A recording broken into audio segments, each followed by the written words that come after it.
Samsung wamewaiga Huawei. Je, Apple nao wataiga? Najua utakuwa unajiuliza wameiga kitu gani? Wakubwa Samsung wamefanya kitu ambacho ni watu wachache sana walikitegemea. Simu inayojikunja mara 3. Hii ni noma mwanakitaa.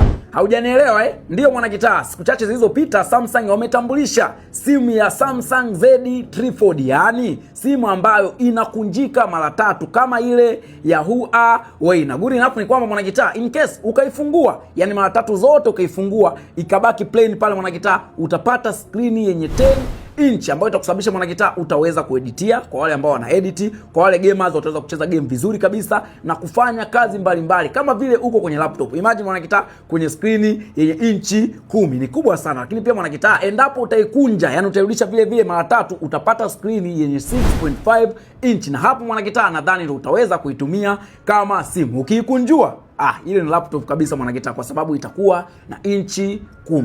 Najua utakuwa unajiuliza kwenye upande wa resolution mwanakitaa, ina 120 Hz ambayo itakusababisha mwanakitaa kufanya kazi zako kwa spidi na vizuri sana. Na jambo jema zaidi mwanakitaa, kwenye upande wa tripod Samsung hawajaishia kwenye screen tu. Yani tripod mwanakitaa kwenye upande wa performance iko vizuri sana kulingana na processor yake, lakini pia mwanakitaa sio hivyo tu, utaweza kufungua application 3 au zaidi kwa wakati mmoja. Hiki kitu Apple za kichwa. Na kama unavyojua mwanakitaa, simu ni kamera. Huwezi ukazungumza hii simu ni nzuri ukaacha kuzungumzia kitu ambacho kinaitwa kamera. Samsung pia hawajatuacha salama kwenye Samsung Z Tree Fold. Tree Fold mwanakitaa imekuja na kamera 3 ambapo main camera ina 200 megapixel kama kawaida. Kwenye upande wa kuzoom Samsung sio vitu vyao, yani sio shida zao kabisa. Tukija kwenye upande wa ultra wide camera mwanakitaa ina 12 megapixel, lakini pia kwenye upande wa telephoto ina 10 megapixel ambayo ina 3 times kwenye upande wa kamera. Na kwenye upande wa chaji mwanakitaa, nadhani itakuwa ni moja ya simu inakaa sana chaji kwa sababu ina 5600 mAh. Even though wachambuzi baadhi waga wanapendaga kusema na according to physics wanapenda kusema simu yenye kioo kikubwa lazima ipewe betri kubwa kwa sababu pia huwa inakula moto sana. Hii mimi sijaithibitishaga hii. Labda kama kuna mtu ambaye amesoma physics vizuri na alikuwa anafuatilia, I don't know kama ni physics, maana wengine science tulikimbia, watuambie je, kuna uhusiano gani kati ya kitu chenye kioo kikubwa na ulaji wa umeme? Kama ni kweli mwanakitaa unaweza kucomment hapa chini, lakini pia nadhani hii ni ukweli kwa sababu hata Pro models ukiangalia kwenye upande wa iPhone, Pro models zinakuwa na betri dogo kuliko Pro Max. Lakini pia tukija kwenye Google Pixel Pro na Pro XL lazima inakuwa na betri kubwa. Hata kwenye upande wa Samsung wenyewe ukiangalia S25 na S25 Ultra, S25 Ultra inakuwa na betri kubwa. Kwa hiyo mwisho wa siku mwanakitaa, kwenye hilo sijathibitisha, ila inawezekana ikawa ni simu ambayo inakaa na chaji sana kwa sababu 5600 mAh.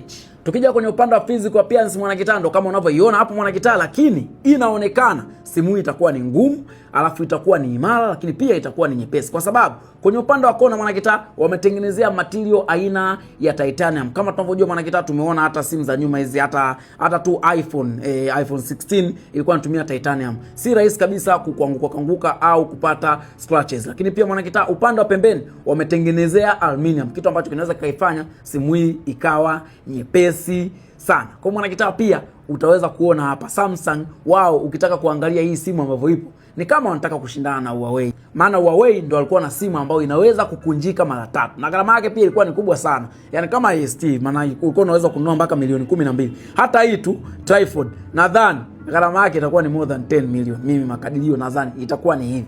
Kwa hiyo wale wababe wale watu ambao wanasema wao wanataka simu za kipekee, kwa sababu tunasema pia if you want to be someone buy iPhone, if you are someone buy Samsung. Kwa wale watu ambao tayari nyinyi ni someone, nadhani simu itawahusu. Unaikunjua mara 3. Ukikunjua mara 3 unapata 10 inch. Ukikunja mara 3 yani ikarudi kama kawaida kama simu, utapata 6.5 inch. Kwa hiyo mwanakitaa huna sababu, na unaweza ukaikunjua inakuwa kama tablet kama unavyoona mwanakitaa kwenye screen yako hapo simu ambavyo ipo. Mimi mwanakitaa nataka nizungumzie hii kwa sababu mlikuwa mnasema mwanakitaa, mbona Samsung wametoa tripod hauzungumzi chochote? Ndio mwanakitaa, sizungumzi chochote. Nilikuwa natarajia nishike mkono nizungumzie, lakini nimeona hata mwenyewe na kaukiwa natakiwa niwaelezee wanakitaa kwamba Samsung wametoa bomu, yani bomu kama kutaka kushindana na Huawei. Sijui Apple watarudi na wenyewe kujibu mapigo, kwa sababu tumeona Apple ameshaanza kutaka kutengeneza simu inayojikunja ambao wanasema ya fold, yani foldable iPhone. Kwa hatujui, labda usikute 2 years to come au 3 years to come na wenyewe watakuja na tripod, yani tripod iPhone. Sijajua kama itakuja hivyo, lakini mwanakitaa unaofuata na unaweza kucomment hapa chini. In case umesikia kuhusu tripod, umependa nini? Na in case ulikuwa hujui, je, unaona hii simu ya Samsung itafanya vizuri kwenye upande wa soko? Kumbuka kwamba this is Sim Kitaa. Unaweza ukashare na mshikaji wako pia ukampa hizo taarifa kuhusu Samsung, na in case akakuuliza nani kakusanua, usite kumwambia kwamba Sim Kitaa katusanua, Sim Kitaa katisha. No.